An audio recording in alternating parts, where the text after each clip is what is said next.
So just by nature of using a certain word or a certain logo in connection with your service or in connection with your products, you in theory have created some sort of trademark. Your customers will come to know you by that name or by that image, and they will start to affiliate some sort of goodwill in your brand because of the products that you sell, the quality or the ingredients that are inherent to them, and the actual name that you use to sell those products.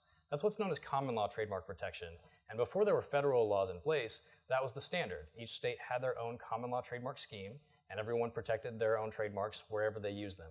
However, federal law gives you the presumption of first use in all 50 states. So going to the USPTO, submitting your trademark application, even if you never plan to sell a product in Alaska, you have trademark rights that extend into all US territories. You can ward off competition, you can continue to build your brand without worrying about whether or not someone will effectively coat ride, or ride on your coattails rather.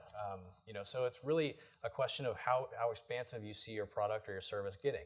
If you want to sell locally, if you have a little bit more of a hometown type of shop, then perhaps federal trademark registration isn't for you.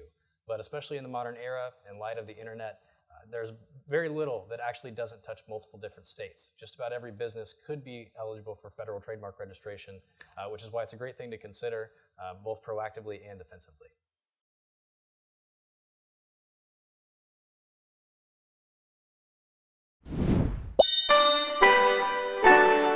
Protect your brand with Trademarkia. Register your trademark on Trademarkia.com.